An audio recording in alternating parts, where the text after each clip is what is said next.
बोलते हैं कि वहाँ पे पाखंड होते हैं। मैं अपनी रियल लाइफ से अपनी मदर की टेस्टिमनी सबको बताना चाहती हूँ। मेरी मदर 16 साल से इविल स्पिरिट अटैक्स के नीचे थे। आफ्टर मैरिज उनको रात को सोते टाइम इविल स्पिरिट अटैक होते थे और जब वो सुबह उठते थे तो उनकी पूरी बॉडी पर नील होते थे और ब्रूजेस होते थे। मेरे फादर उनको डॉक्टर के पास लेकर जाते रहे काफी टाइम तक, लेकिन बाद में हमें लोगों ने बोला कि आप इनको अन्य जगहों पर लेकर जाएं। हम पूरे 16 साल तक अपनी मदर को अन्य जगहों पर लेकर जाते रहे। ऐसे ही एक दिन हमें किसी ने बोला कि आप चर्च भी ले जाएं, शायद वहां पर जाके वो ठीक हो जाए, है ना, उन्हें शिफा मिले शायद वहां से। तो हमें लगा कि ये तो धर्म परिवर्तन करते हैं जो आज लोग बोलते हैं। पर मेरे फादर ने बोला कि जब इतनी जगह जाकर देख लिया तो एक बार चर्च ही सही।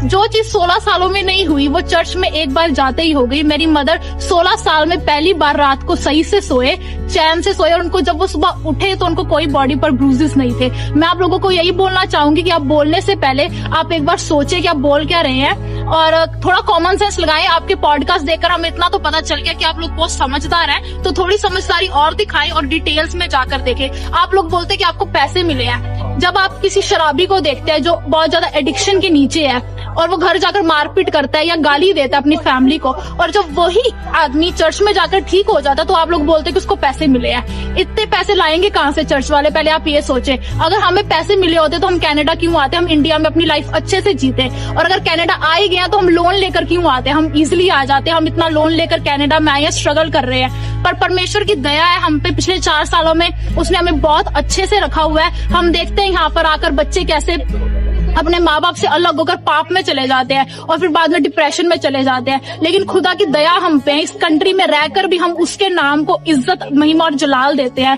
हम अपने स्पिरिचुअल फादर की गाइडेंस के नीचे हैं, उनको फॉलो करते हैं। जैसे बाइबल कहते हैं कि चख कर तो देखो कि यहोवा कितना धन्य है। आप लोग उनको चखना भी नहीं चाहते, आप देखना भी नहीं चाहते कि वो कितना धन्य है। तो आप लोग प्लीज, हम आपके लिए यही दुआ करते हैं कि लोग आपके मनों को बदले, जैसे खुदा ने हमारे मन को बदल के रख दिया है। उन्होंने धर्म को नहीं बदला, क्योंकि बाइबल में कहीं पर भी साई नाम का शब्द यूज ही नहीं किया हुआ है। उन्होंने धर्म को नहीं, वो धार्मिकता को बनाने आए थे। अपना इकलौता पुत्र उस क्रूस पर दे दिया कि हमारी शर्मिंदगी, हमारे पाप उठाए जा सके। हम आप लोगों के लिए दुआ करते हैं और हम यही कहते हैं कि ਅਸੀਂ ਤਾਂ ਯਸੂ ਦੇ ਬੰਦੇ हैं, ਅਸੀਂ नफरत ਦੇ बदले भी ਤੁਹਾਨੂੰ प्यार ही करांगे। ਤੁਸੀਂ ਸਾਡਾ जिन्ना मर्जी विरोध कर लो, ਅਸੀਂ अड़े ते खड़े होए हैं। नमस्कार मेरे दर्शक मित्रों, हमारी बातें चल रही थी कि मनुष्य को नया मनुष्य कैसा होना चाहिए, जो क्या बोलना चाहिए, प्रभु यीशु मसीह के अंदर नया मनुष्य किस रीति से होना चाहिए, उस मामले पर, उस विषय पर हम कुछ बातें छेड़ रहे थे। और साथ ही साथ प्रभु में आप सभी का धन्यवाद और आप सभी का स्वागत करते हैं हमारे राष्ट्रीय जय यीशु मानव सेवा के अंदर।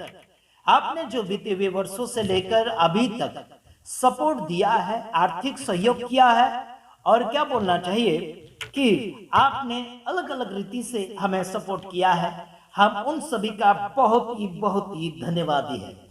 और कुछ सिस्टर लोग, ब्रदर लोग, बुजुर्ग लोग, माता पिता के समान कुछ लोग हैं जो हमारे साथ जुड़कर आर्थिक सहयोग भी कर रहे हैं। साथ ही साथ इस सेवा को जगत भर के कई कोने कोने में पहुंचाने के लिए हमारे वीडियोस को उन्होंने शेयर किया है।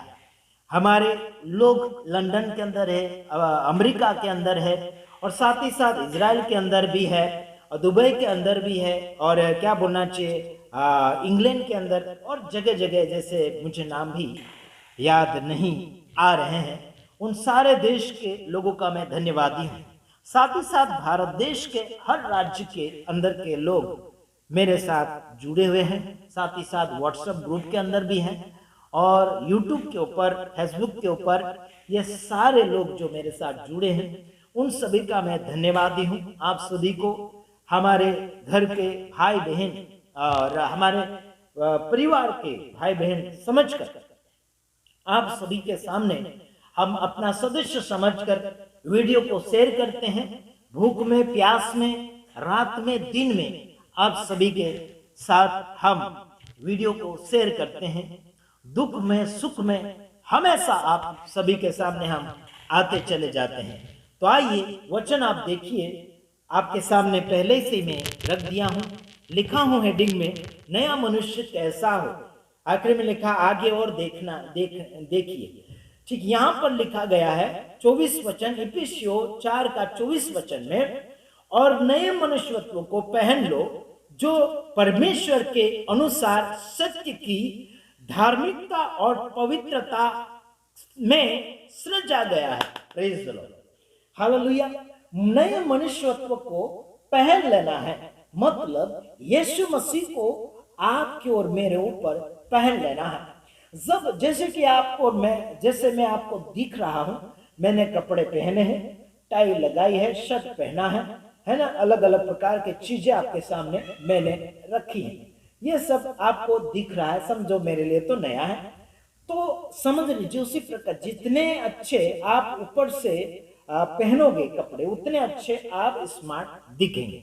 उसी प्रकार से कहता हूं कि आत्मिक मनुष्यत्व को अगर आप पहन लेंगे तो आप उसी प्रकार से नए दिखते चले जाएंगे। पुराना मनुष्यत्व आपके अंदर नहीं रहेगा, जो गाली गलौज करता था, लड़ाई झगड़ा करता था, पाप गुनाह करता था। भूतकाल की बातें और भूतकाल की वीडियो की बात मैं नहीं कर रहा, हम पुराने वीडियोस में अलग अलग प्रकार से बोला करते थे और कुछ ऐसे शब्द जो थे इंसानों को बुरा भला लगा करता था।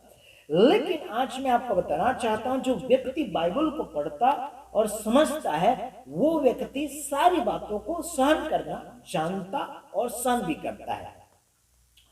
आइए देखते हैं, और नए मनुष्यत्व को पहन लो जो परमेश्वर के अनुसार सत्य की धार्मिकता और पवित्रता में सृजा गया है। प्रेज द लॉर्ड, यीशु मसीह है वो नया मनुष्यत्व।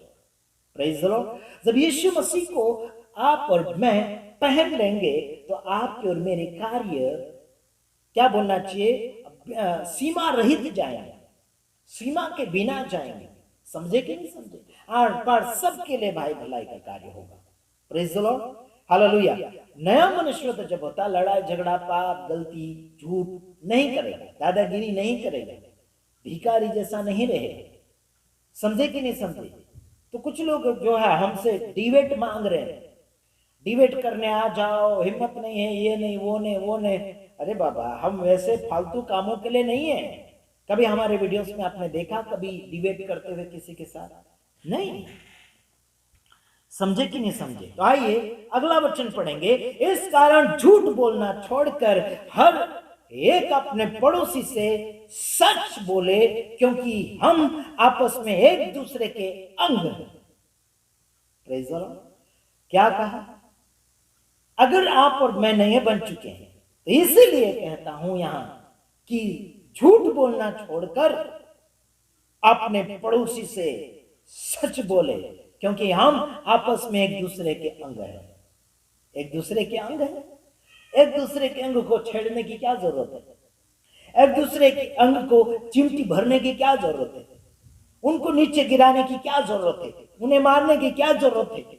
उन्हें बदनाम करने की क्या जरूरत है? हेलो, उनके चैनल्स को है ना हमला करने की क्या जरूरत है? हेलो, समझ रहे मेरे दोस्तों यार? आइए अगला वचन और मैं आपके सामने फरमाना चाहता हूं। 26 वचन, क्रोध तो करो पर पाप मत करो, सूर्य अस्त होने तक तुम्हारा क्रोध न रहे। क्या लिखा?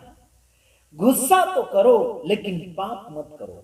सूर्य डूबने से पहले आपका गुस्सा रहना नहीं चाहिए, गुस्सा खत्म हो जाना चाहिए। लेकिन कुछ लोग हैं, सेवक सेविका में भी हमने देखा, कुछ लोगों में देखा, गुस्सा वर्षों वर्षों तक गुस्सा है, वर्षों वर्षों तक बदला लेने की भावना में है।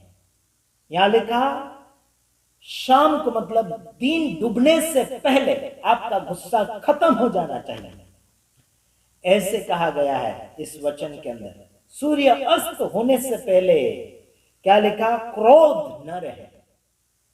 समझ रहे कि नहीं समझ रहे? आपका क्रोध कितने वर्षों तक है, कितने दिन तक है? अपने रिश्तेदार के साथ, अपने सहेली दोस्तों यारों के साथ, आपके फ्रेंड के साथ, आपके गुरु के साथ, आपके सेवक के साथ, आपके बॉस के साथ, आपके आसपास के पड़ोसी लोगों के साथ कितना क्रोध और कितने महीनों से और कितने दिनों से है। इस बात को मद्देनजर रखते हुए अपनी जिंदगी को संवारने की कोशिश करें यार। नहीं समझ में आता है तो हमारी गलती नहीं है, गलती आपकी है। जब आप गुस्सा निकालना चाहते हैं किसी और के ऊपर, किसी और का गुस्सा और किसी और के ऊपर थोपना चाहते हैं, किसी और के ऊपर छापना चाहते हैं। कुछ है मसीह मार्केट में जो कुछ सेवक सेविका को छेड़ा जा रहा है। किसी का मदद करेंगे तो उनका वीडियो रोकने की बात करेंगे, बोलते उनका चैनल मत देखो, चैनल से हट जाओ। कहते ये वचन देख लो, बड़े ध्यान से सुन लो। ये वचन मैंने जो आपके सामने रखे हैं, ये वचन मेरे नहीं है। समझे कि नहीं समझे? गुस्सा आपका कितने दिनों तक है? सुधरने की इच्छा ही नहीं है तो आपको क्या करना चाहिए, है ना? वो भी रास्ता आपको मालूम है, उस रास्ते को चुन लीजिएगा जिस लायक आप है। कहते हैं कि तुम प्रचारक हो, तुम सेवक हो, कौन से वचन से प्रूव करते हो?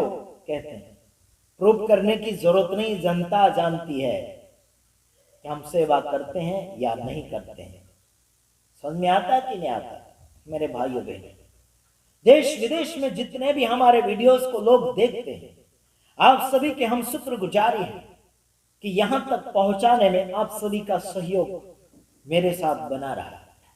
आप सभी का हाथ और आप सभी का साथ और प्रभु का अनुग्रह हमारे साथ रहा है। आगे भी हम उम्मीद करते हैं कि ऐसा ही चलता चला जाएगा, ऐसे ही आगे की ओर बढ़ते चले जाएगा। एक कहावत तो आपने सुना होगा, कुत्ते भौंके हजार, हाथी चले बाजार। सुना होगा आपने इस कहावत को, हाथी चला बाजार और कुत्ते भौंके हजार। वैसे हो रहा है मार्केट के अंदर। आवाज देने वाले देते रहेंगे, निकलने वाला और जाने वाला चलता चला जाएगा। किसी और को उठा नहीं सकते तो किसी और को गिराने की क्या तुम्हारी औकात? मजबूती के साथ जियो और मजबूती दूसरों को सिखाओ, इसी में आपका फायदा होगा। तो यीशु मसीह को जानने की कोशिश करें, मनुष्य को नहीं। मनुष्य को जानने के लिए अपना समय बर्बाद ना करें, परमेश्वर को जानने के लिए अपने समय को इस्तेमाल कीजिए। जो आपके पास कुछ ही समय बाकी है, कुछ महीनों के बाद और कुछ ही वर्षों के बाद आपके शरीर में जब बुढ़ापा आ जाएगा, दूसरे का सहारा लेने के लिए आपको काफी विनतियां करना पड़ेगा, काफी हाथ पैर जोड़ना पड़ेगा। समझ रहे मेरे यारों? तो याद रखना, बस इतना ही। दूसरे वीडियो में पधारेंगे, तब तक ले हम आपसे विदाई लेना चाहते हैं। God bless you. आमीन।